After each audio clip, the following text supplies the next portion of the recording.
Tengo aquí una carta de Hayek que nos escribió en el año 1979, cuando estábamos organizando en la Universidad de Salamanca la primera reunión de la Sociedad Montpellerin. Y con motivo de esta reunión, Hayek nos escribió una carta que dice literalmente lo siguiente. Dice que los principios básicos de la teoría del mercado competitivo fueron desarrollados por los escolásticos españoles del siglo XVI y que el origen del liberalismo económico no fue diseñado, como se pensaba, por los calvinistas ingleses, sino por los jesuitas españoles. Hay un libro nefasto que ha hecho un daño tremendo, que es La riqueza de las naciones, publicado por Adam Smith en el año 1776 y que se considera a nivel académico, o se consideraba hasta ahora, que supone, es el hito que indica el nacimiento de la ciencia económica como disciplina científica. Pero la verdad es que este libro inocula en la historia de nuestra disciplina pues tres virus letales. En primer lugar, introduce la teoría objetiva del valor, según la cual el valor de las cosas viene determinado por el coste de producción de las mismas. Luego ya los discípulos de Adam Smith lo elaborarían todavía más, y ese coste, el coste predominante, pues es el coste del trabajo, la teoría objetiva del valor trabajo. De alguna forma lo que hizo Adam Smith fue servir en bandeja a Carlos Marx la teoría de la explotación, porque si el valor viene determinado por el coste de producción y su componente esencial es el trabajo, ¿por qué no va a asumir la totalidad del valor los trabajadores? Si no lo reciben es que están siendo expropiados o robados por capitalistas o empresarios. Quiero decir que desde el punto de vista científico el daño fue enorme, y que todos aquellos liberales que vayan a reuniones o congresos liberales con una corbata de Adam Smith, pues deberíamos de colgarles con la propia corbata. Adam Smith hizo tabla rasa sobre las contribuciones de nuestros escolásticos que mucho antes que él ya habían centrado su razonamiento científico en torno a la teoría no objetiva, sino teoría subjetiva del valor. Entre todos ellos deberíamos de recordar sobre todo al gran Diego de Covarrubias y Leiva, al que homenajeamos en el año 2014. Porque Diego de Covarrubias y Leiva, ya en el año 1555, y voy a citar literalmente lo que escribe en latín en su obra Omnia Opera, yo tengo la primera edición, dice exactamente en español lo siguiente: dice que el valor de una cosa no depende de su naturaleza objetiva, sino de la estimación subjetiva de los hombres. Y añade, incluso aunque tal estimación sea alocada. Y pone como ejemplo la siguiente ilustración. Dice, en las Indias, recién descubiertas, el trigo se valora más que en España, porque allí los hombres lo estiman más.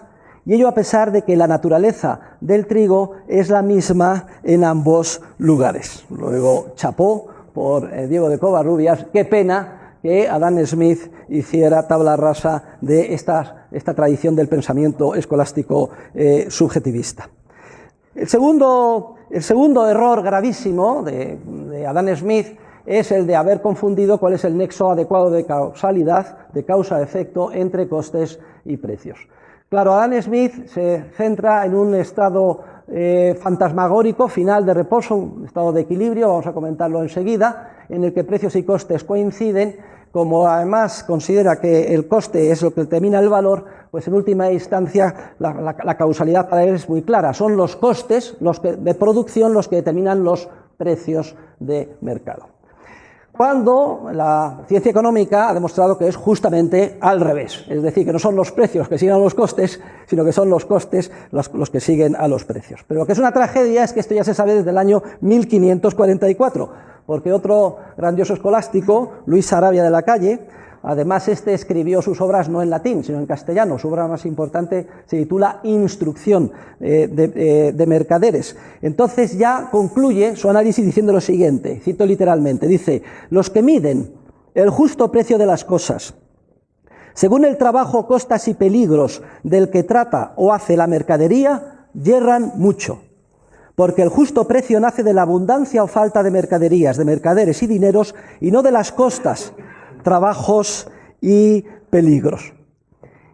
Y me he referido ya implícitamente al tercer error, que es el más grave de todo el enfoque de Smith, que luego continúan sus sucesores, empezando por Ricardo y terminando con John Stuart Mill y pasando por el caso más extremo, que sería el de Jeremías Bentham. Y es que Smith se centra, o sea, su paradigma de investigación es el estudio de lo que él denomina el precio natural al que tienden las cosas, es decir, ese precio de equilibrio a largo plazo. No estudia cómo se determinan los precios día a día en el mercado, como consecuencia de la intervención de los seres humanos en él. Introduce e inocula el vacilo del análisis del equilibrio en la ciencia económica, que de alguna forma ha supuesto el centro sobre el que se ha desarrollado toda la ingeniería social fomentada por la economía del bienestar y que ha alimentado a todos los tecnócratas e ingenieros sociales que se empeñan en dirigir nuestras vidas y en planificar nuestras sociedades. Y es una tragedia, digo, porque mucho antes que él, ya también nuestros escolásticos habían puesto en evidencia que este era un callejón sin salida. Aquí concretamente debemos de mencionar a dos, y a mí me parece emocionante mencionar a estos dos jesuitas, cardenales españoles, porque además son los únicos dos escolásticos, jesuitas y españoles, mencionados en un discurso de recepción de Premio Nobel de Economía. Efectivamente, cuando Hayek recibe el Premio Nobel de Economía en el año 1974, en su discurso de recepción, que trata sobre la arrogancia del conocimiento, cita expresamente a estos dos jesuitas. El primero de ellos, Juan de Lugo, y el segundo, Juan de Salas. Juan de Lugo, en 1643, después de una serie de disquisiciones, se pregunta ¿cuál es el precio de equilibrio? Él le denomina precium justum mathematicum. ¿Cuál es el precio justo matemático de las cosas? Precio de equilibrio, ese fantasmagórico precio al que tiende todo y se alcanzaría al final.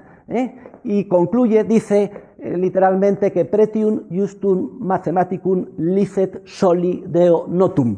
Es decir, que el precio justo o matemático de las cosas, razona, depende de tan inmensa cantidad de circunstancias particulares que solo Dios puede llegar a conocerlo. Y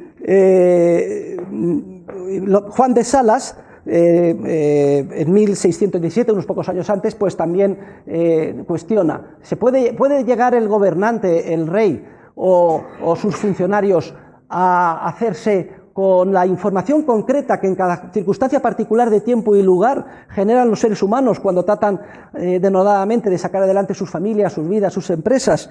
Y concluye que esa información es tan compleja que quas exacte comprendere ponderare Dei est non hominum, que es tan compleja que ponderarla o conocerla exactamente es cosa de Dios, solo puede ser cosa de Dios y no de los hombres. Esta es una idea constante que va pasando de boca en boca y de libro en libro por nuestros escolásticos, y que, como no podía ser menos, termina recibiéndola incluso el propio padre Juan de Mariana. El padre Juan de Mariana tiene un libro que escribe, que se titula, lo tengo aquí, porque me he traído todos mis libros de Juan de Mariana, además son casi todos primeras ediciones, Discurso de las enfermedades de la compañía.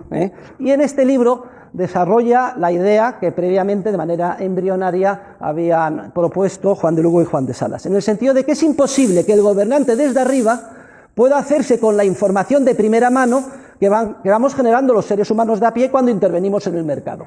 Es decir, el problema de la imposibilidad del estatismo, de la planificación y del socialismo es un problema epistemológico. Es un problema de que el que quiere organizar nuestras vidas, y no importa la buena fe que tenga, etcétera, o lo sabio que suponga que es, jamás podrá hacerse con el conocimiento que generamos continuamente y ex novo los seres humanos conforme actuamos. Y así concluye el padre Juan de Mariana, dice: es gran desatino que el ciego, el de arriba, el que manda, quiera guiar al que ve. Y añade que los gobernantes no conocen las personas, ni los hechos a lo menos, con todas las circunstancias que tienen, y de las cuales pende el acierto. Forzoso es se caiga en yerros muchos y graves, y por ello se disguste la gente, y menosprecie gobierno tan ciego. Es loco el poder y mando, y que cuando las leyes son muchas, en demasía, y como no todas se pueden guardar, ni aún menos llegar a saber, a todas ellas se pierde el respeto. Padre Juan de Mariana, Dixit. Ahora, esta tradición escolástica no solo vale para criticar a la ingeniería social, sino vale para, sobre todo, criticar, y esto tenemos que hacer un mea culpa, los profesores de economía, la desviación de nuestra ciencia hacia el cientismo que denomina Hayek, la indebida aplicación del método de la física al campo de la ciencia social, y que hoy en día tiene pues unas ilustraciones clarísimas. O sea, el endiosamiento de la razón humana en el campo de la ciencia económica es algo increíble. Lo que está de moda hoy en día son los rimbombantemente denominados Dynamic Stochastic General Equilibrium Models. Y como no se publica un artículo científico con un gran contenido matemático y modelizado con esos modelos estocásticos de equilibrio general dinámico, no te publican el artículo ni puedes hacer ninguna carrera en el ámbito de nuestra disciplina. Y estos Dynamic Stochastic General Equilibrium Models, para que se pueda comprender, se basan en lo que se denomina un agente representativo. Es decir, se definen las características de una manera simplificada de un agente representativo que reacciona miméticamente y como si fuera un robot ante los acontecimientos. Es como un pingüino que va saltando, ya saben ustedes los pingüinos, se tira un pingüino y todos los otros pingüinos hacen exactamente lo mismo. Y luego se le pone el adjetivo de dinámico porque se pretenden desarrollar diferentes escenarios, modificando las variables, etcétera, y luego aplicando potentísimos ordenadores, ver cuáles son las implicaciones de esos escenarios, lo cual eventualmente permitiría al planificador de turno o al gobernador del Banco Central de turno saber lo que va a pasar en cada circunstancia, en cuánto tiene que aumentar la oferta monetaria o disminuirla, en cuánto hay que subir o bajar los impuestos, etcétera, para lograr los grandiosos objetivos del poder. Como es lógico, todo este objetivo ideal cientificista pues carece de base científica por las razones ya elucidadas hace 5 siglos por nuestros escolásticos. Pero me agrada simplemente comentar que el gran artífice de la crisis, de la gran recesión, que todavía nos sigue afectando, última, el que fue presidente de la Reserva Federal de Estados Unidos, Alan Greenspan, y por lo menos él reconoce, y luego en comentarios, en una entrevista que le hicieron para Time, expresamente lo dice, que todos los modelos fracasaron, y sobre todo fue espectacular el fracaso del modelo más sofisticado en el que se había invertido más millones de dólares, se habían intervenido más centenares de los más brillantes mentes matemáticas en Estados Unidos, el modelo de la Reserva Federal. Y también fracasó el modelo del Fondo Monetario Internacional y el modelo de Goldman Sachs. ¿Y por qué fracasaron todos esos modelos? Porque la vida real no está protagonizada por pingüinos, ni está protagonizada por agentes representativos. Y a pesar de que tú pongas toda tu confianza en los ordenadores y en los programas, al final esos modelos no son capaces de recoger la inmensa riqueza y variedad que se genera día a día en el mercado por todos nosotros y nuestros congéneres, y somos 7.000 millones de hormiguitas creativas en el mercado.